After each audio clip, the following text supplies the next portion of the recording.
आपका स्वागत है सुरागलाल न्यूज चैनल के उत्तराखंड बुलेटिन में। मैं हूं अनुश्री भारद्वाज और नजर डालते हैं आज की फटाफट खबरों पर। मानसून से पहले आपदाग्रस्त इलाकों में व्यवस्थाएं होंगी दुरुस्त। चार धाम यात्रा को लेकर मुख्य सचिव एवं पर्यटन सचिव ने की समीक्षा। जिले के 26 खिलाड़ियों का राज्य स्तरीय कराटे प्रतियोगिता में हुआ चयन। घर में बिजली रिपेयर करते वक्त करंट लगने से हुई युवक की मौत। मंगलवार की शाम 4 परिवारों के लिए हुई काली शाम साबित। 4 सूत्रीय मांगों को लेकर एसडीएम को सौंपा ज्ञापन। कोसी नदी में हुई घटना के संबंध में पुलिस ने 2 और आरोपियों को किया गिरफ्तार। कोतवाली पुलिस ने चोरी के सामान के साथ किया चोरों को गिरफ्तार। बिजली विभाग ने बिल वसूली में तोड़ रिकॉर्ड।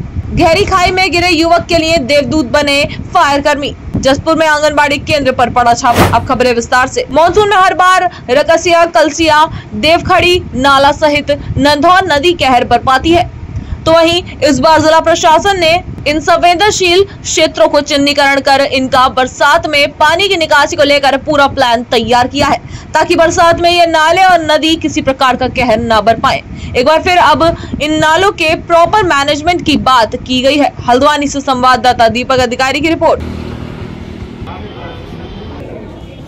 अधिकारी महोदय द्वारा जो हमारी आगामी बरसात है इसकी तैयारियों को लेकर बैठक की गई थी।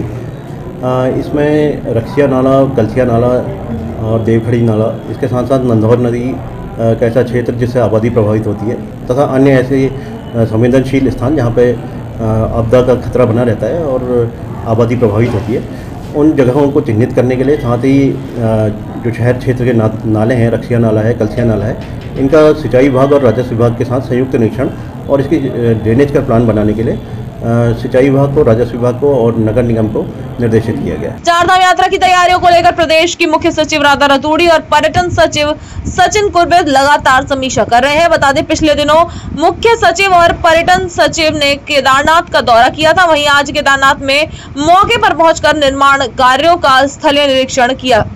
इसके साथ ही आगामी दिनों में भी गंगोत्री और यमुनोत्री में भी जाकर स्थिति का जायजा लिया जाएगा। देहरादून से संवाददाता सुनील राज की रिपोर्ट। संख्या को लेकर सचिव पीडब्ल्यू के द्वारा स्वयं केदारनाथ, बद्रीनाथ बीच रूट का स्वयं भ्रमण किया है और वो अभी आने वाले 1-2 दिन में गंगोत्री, यमुनोत्री वाले रूट पे भी जा रहे हैं। मेरे द्वारा भी केदारनाथ का भ्रमण किया गया है मुख्य सचिव महोदय के साथ। मुख्य सचिव महोदय के साथ में कल पुनः केदारनाथ और बद्रीनाथ जो अमल तैयारी है उसकी समीक्षा के लिए जा रहा हूँ। जहाँ तक नेशनल हाईवे की बात है, जो ऑर्बिटर रोड है उसका जो कार्य है वो चल रहा है और जहाँ पे आवश्यकता है तो हमारे पीडब्ल्यू विभाग का जो एनएच डिवीजन है और भारत सरकार का जो मॉड के अंतर्गत जो अधिकारी है जो इसको देखते हैं उसमें काम कर रहे हैं। गुप्तकाशी के पूर्ण तक की जो सड़क है वो भी ठीक है। 5 मई से 7 मई तक देहरादून के परेड ग्राउंड में होने वाली राज्य स्तरीय कराटे प्रतियोगिता के लिए बुधवार को लोहाघाट के युवा भवन में जिला स्तरीय कराटे प्रतियोगिता का आयोजन district sports karate do association Champawat के बैनर तले किया गया। आपको बता दें, संगठन के सचिव व कोच दीपक अधिकारी की देखरेख में प्रतियोगिता संपन्न कराई गई। वहीं विजेता खिलाड़ियों को मुख्य अतिथि पूर्ति निरीक्षक मनोज शाह ने प्रमाण पत्र व पुरस्कार दिए। प्रतियोगिता में जतिन जोशी, हर्षित ओली, साक्षी बिष्ट, कृष्णकांत कौशल, प्राची ओली के द्वारा सहयोग किया गया। लोहाघाट से संवाददाता लक्ष्मण बिष्ट की रिपोर्ट। कराटे खिलाड़ियों का सिलेक्शन था। सब जूनियर, कैडेट और जूनियर, अंडर 21 और सीनियर खिलाड़ियों का जो गर्ल्स बॉयज़ का सिलेक्शन रखा गया था जिला चंपावत जिला स्पोर्ट्स कराटे एसोसिएशन चंपावत की तरफ से, जिसमें हमारे खिलाड़ियों ने बढ़ चढ़ कर प्रतिभाग किया। जो सिलेक्ट हुए उनको जो है जो गोल्ड आने पर उनको जो है राज्य स्तरीय प्रतियोगिता है उसमें प्रतिभाग करना है, जो 4 तारीख से लेकर 7 तारीख तक स्टार्ट होनी है। वहीं फिर 8 तारीख से लेकर 12 तारीख तक कैडेट, जूनियर, अंडर 21 और सीनियर का नेशनल होना है, उसकी तैयारी में है। और बाकी जो बच्चे हमारे नेशनल में अच्छा प्रदर्शन करते हैं तो आने वाले जो टाइम है उसमें नेशनल गेम में प्रतिभाग करेंगे हमारे जिले के बच्चे। और मुझे उम्मीद है कि हमारे बच्चे अच्छा प्रदर्शन कर हमारे जिले का तथा राज्य का नाम रोशन करेंगे। रुद्रपुर के ट्रांजिट कैंप थाना क्षेत्र में एक व्यक्ति के घर में बिजली रिपेयरिंग करने के दौरान करंट लग जाने से एक युवक की मौत हो गई। वही घटना से उसके परिजनों में कोहराम मच गया। सूचना मिलने पर पुलिस ने मृतक के शव को अपने कब्जे में लेकर पोस्टमार्टम के लिए भिजवाया। अचानक हुई घटना से वहां मौजूद लोगों में हड़कंप मच गया। रुद्रपुर से संवाददाता दुर्गेश तिवारी की रिपोर्ट।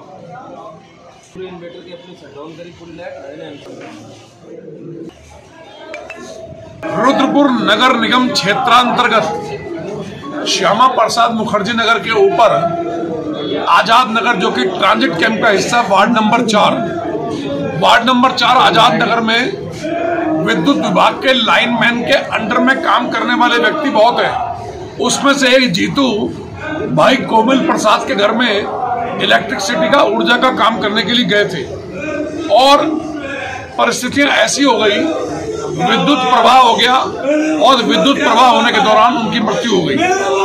ये बहुत दुखद है।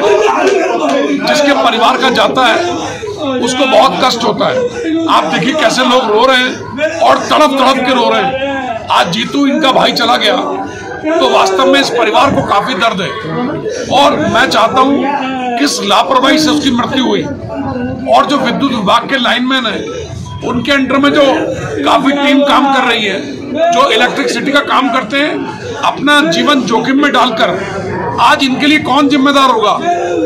इसके लिए कोई जिम्मेदारी किसी विभाग की तय करनी चाहिए और ऊर्जा विभाग को भी देखना चाहिए कि उनके लाइनमैन के अंडर में काम करने वाला जीतू आज चला गया तो उसके प्रति कम से कम एक संवेदना दिखानी चाहिए, सहानुभूति दिखानी चाहिए। आज जाने वाला चला गया लेकिन हम किसी के परिवार के प्रति उसके दुख को कम कर सकते हैं और दुख को कम करने के लिए हमें आत्मीयता दिखाते हुए उसके प्रति शोक संवेदनाएं व्यक्त करनी चाहिए। अब जीतू का पंचनामा होगा, फिर पोस्टमार्टम होगा, अंतिम संस्कार होगा, लेकिन उसके परिवार में उसकी पत्नी को कौन देखेगा? उसकी शादी हुई अभी 2-2.5 साल पहले और ऐसी अवस्था में उसकी मृत्यु हो गई। उस महिला को देखो जिसकी पहाड़ जैसी जिंदगी है और वो युवा अवस्था में विधवा हो गई। तो हमें चाहिए कि कोई सामाजिक ताना बाना है कि नहीं है, किस कारण से उसकी मौत हो गई। हालांकि किसी के घर में काम करते हुए हो गई, लेकिन हम सबको उसके प्रति सहानुभूति दिखाते हुए उसके प्रति आत्मीयता दिखानी चाहिए। और ये बहुत दुर्भाग्यपूर्ण है, आज उसकी मृत्यु हो गई है और हम सब लोग यहाँ पर पहुंचे हैं। ये बहुत कष्टकारी समय होता है जब किसी की मौत होती है और वो जीतू, उसको भगवान अपने चरणों में वास दे, उसके परिवार वालों को ताकत दे। हम सब लोग मिलकर इस परिवार को सहयोग करें, तभी हम लोगों के यहाँ पर आने की सार्थकता सिद्ध होगी। इसमें अभी एक मीमो हम लोगों को प्राप्त हुआ है गवर्नमेंट हॉस्पिटल से, जिसमें एक व्यक्ति की मृत्यु की सूचना है। अभी टीम मौके पे गई है हमारी, जो भी इसमें फैक्ट्स आते हैं उसको एग्जामिन करके और उसके बेस पे अग्रिम कार्रवाई की जाएगी। उधम सिंह नगर जनपद में मंगलवार की शाम 4 परिवारों के लिए काली शाम साबित हुई। आपको बता दें कि उधम सिंह नगर जनपद के अलग अलग थाना क्षेत्र में 3 सड़क दुर्घटनाओं में 4 लोगों की मौत हुई है, जिससे चारों ही मृतकों के परिजनों में कोहराम मचा हुआ है। वहीं सूचना पर पहुंची पुलिस द्वारा चारों मृतकों के शव को कब्जे में लेकर पोस्टमार्टम के लिए भेज दिया गया है और घटना के कारणों की जांच शुरू कर दी गई है। रुद्रपुर से संवाददाता दुर्गेश तिवारी की रिपोर्ट। ये पुलबट्टा थाना क्षेत्र में 2 व्यक्तियों की मौत हुई है। इसमें दोनों बाइक पर सवार थे और इनका जो एक्सीडेंट का रीज़न है उसकी अभी जांच की जा रही है कि किसी अज्ञात वाहन से टकराए या किसी और डिवाइडर से या किसी जानवर से, क्योंकि अभी इसके बारे में ना तो फुटेज क्लियर मिल पाई और आसपास के लोग भी कुछ अभी स्पष्ट नहीं बता पा रहे हैं। तो इसमें उन दोनों का पोस्टमार्टम और पंचायतनामे की कार्रवाई की जा रही है और जो भी तथ्य प्रकाश में आते हैं उसके हिसाब से विधिक कार्रवाई इसमें की जाएगी। और इसके अलावा एक एक्सीडेंट जो है किच्छा क्षेत्र में हुआ है, जिसमें एक ट्रक से एक मोटरसाइकिल सवार की टक्कर हुई, जिसमें मोटरसाइकिल सवार की डेथ हो गई है। उनके भी पंचायतनामा पोस्टमार्टम की कार्रवाई की जा रही है। इसमें ट्रक और उसका ड्राइवर जो है वो आइडेंटिफाइड है और इसमें हम लोग अभी कार्रवाई कर रहे हैं। इसमें जो भी तथ्य प्रकाश में आते हैं उसके हिसाब से कार्रवाई की जाएगी। चाहे तो एक साथ होनी चाहिए, सब लोग एक साथ बैठना ही नहीं चाहते। पापा, ट्राई दिस। लो, सब लपक लिए।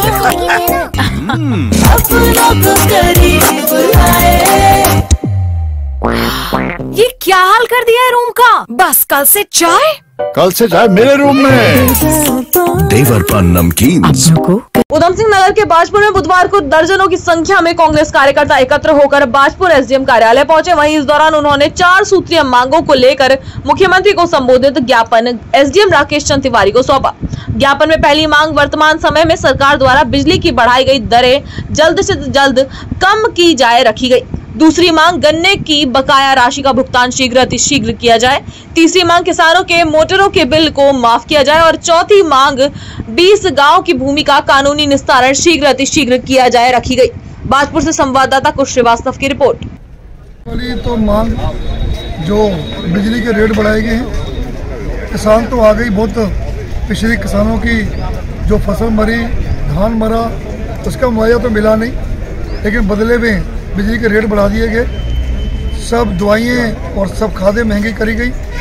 और दूसरी बात कि गन्ने की पेमेंट अभी तक नहीं मिली किसान की, जबकि ये कहा गया था कि 12 दिन के अंदर गन्ने की पेमेंट दी जाएगी। और ये भी मांग करी गई है सब हमारे जितने कांग्रेसी हैं, किसान कांग्रेस की तरफ से भी, कि ये जो बिजली के बिल हैं ये माफ़ किए जाए मोटरों के, क्योंकि किसानों का जो इस महंगाई में बुरा हाल है उसमें गन्ने की पेमेंट भी बहुत जरूरी है, जल्दी दी जाए। उधम सिंह नगर के बाजपुर में बीती 28 अप्रैल को अवैध खनन को लेकर हुई घटना के संबंध में फरार आरोपियों की धरपकड़ की। वहीं वरिष्ठ पुलिस अधीक्षक के निर्देशानुसार बाजपुर के निकट पर्यवेक्षण में विभिन्न पुलिस टीमों का गठन किया गया था, जिसके चलते 3 और आरोपी गिरफ्तार किए गए।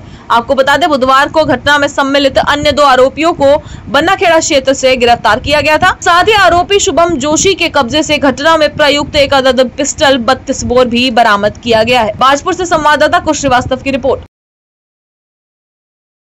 खेड़ा बाजपुर क्षेत्र में एक फायरिंग की घटना हुई थी, जिसमें वरिष्ठ पुलिस अधीक्षक महोदय द्वारा एक टीम का गठन किया गया था। उक्त टीम द्वारा 3 अभियुक्तों को पूर्व में गिरफ्तार कर लिया गया था। आज 2 अभियुक्तों को और गिरफ्तार किया गया है, उनके खिलाफ आवश्यक कार्रवाई की जाएगी। एक 32 बोर तमंचा भी प्राप्त हुआ है, बरामद हुआ है।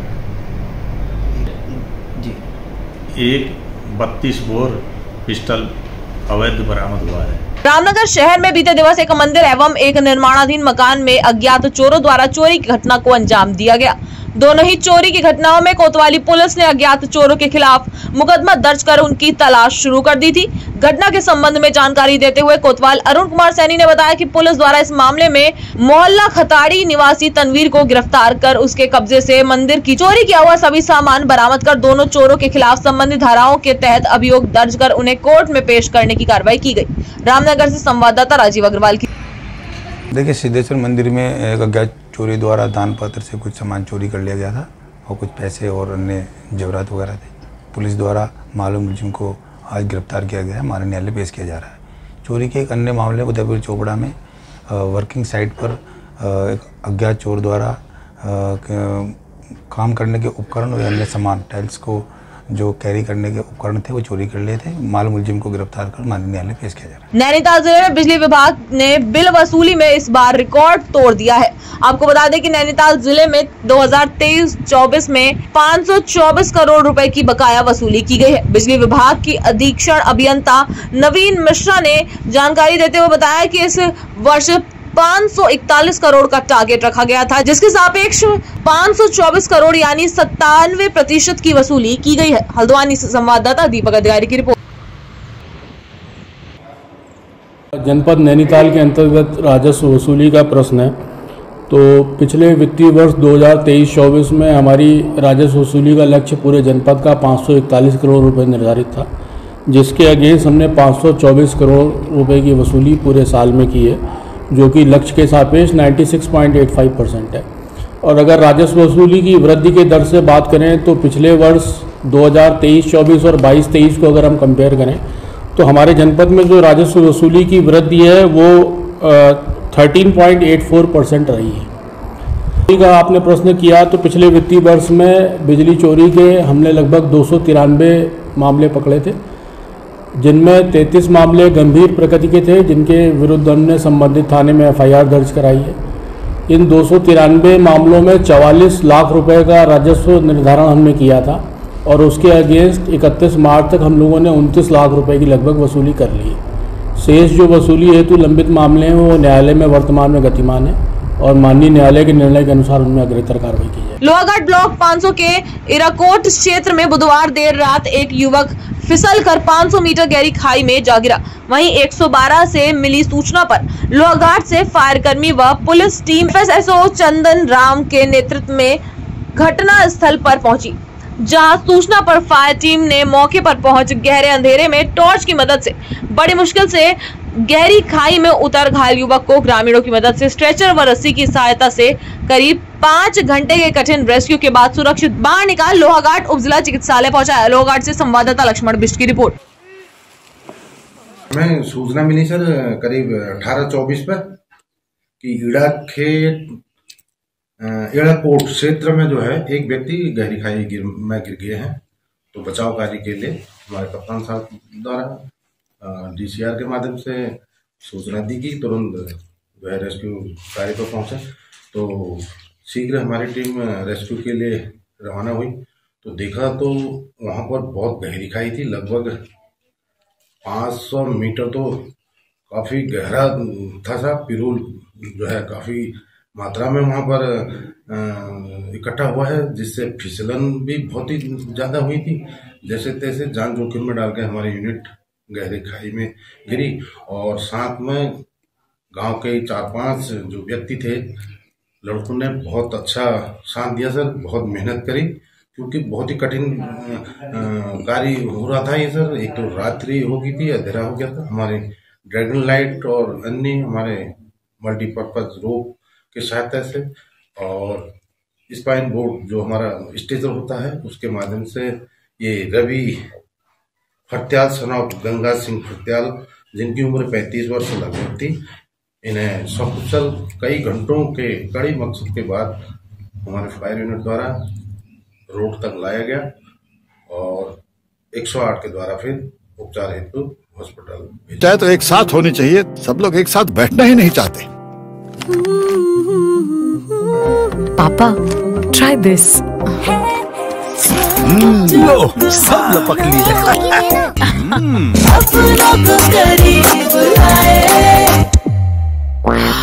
ये क्या हाल कर दिया है रूम का? बस कल से चाय मेरे रूम में। देवर पान नमकीन।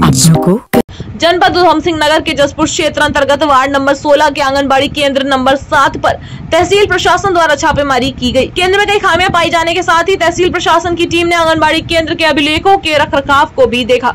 वहीं नायब तहसीलदार जसपुर भुवन चंद ने बताया कि एक शिकायत के अनुसार फैजान रोड आंगनबाड़ी केंद्र में छापामारी कर अभिलेखों के अनुसार रिपोर्ट तैयार कर उच्च अधिकारियों को भेजी जाएगी। जसपुर से संवाददाता दीपक चौहान की रिपोर्ट।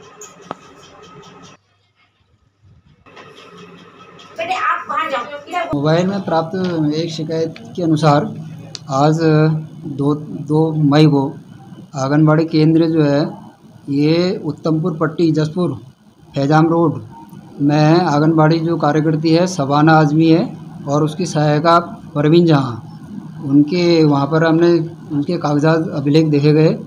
अभिलेख में जो उनको वहाँ से बच्चों के लिए और गर्भवती महिला धात्री के लिए जो चावल गेहूँ राशन वगैरह जो भी सुविधाएं दी जा रही थी, उसमें वितरण के समय कुछ पंजिका में जो वितरण वाली पंजिका होती है उसमें कहीं कहीं पर साइन नहीं किए हुए थे और उसकी जो बच्चों की संख्या के हिसाब से है उसमें जो हस्ताक्षर प्राप्तकर्ता के थे वो कम पाए गए थे। जब उसके बारे में पूछा गया तो उन्होंने कहा कि हमें जो इनके हिस्से का जो सामान है और जो सामग्री है और बाल विकास परियोजना अधिकारी कार्यालय से ही कम प्राप्त होती है और उनके द्वारा ये भी कहा जाता है करके कि उसको हम अगले बार उसको पूर्ण कर लेंगे। जिस समय हम वहाँ पर गए उस वक्त तो सहायिका भी नहीं थी और आंगनबाड़ी कार्यकर्ती भी नहीं थी, केवल जो है उनका जो है केंद्र है खुला हुआ था और पंखा चल रहा था। जब वहाँ पर आसपास के लोगों से पूछा तो कह रहे कि थोड़ी देर पहले थे, उसके पता नहीं उस बीच में नहीं मिले। फिर हमने उनको फ़ोन किया, फ़ोन करने के बाद फिर वो आधे घंटे में दोनों जने वहाँ पर पहुँच गए थे।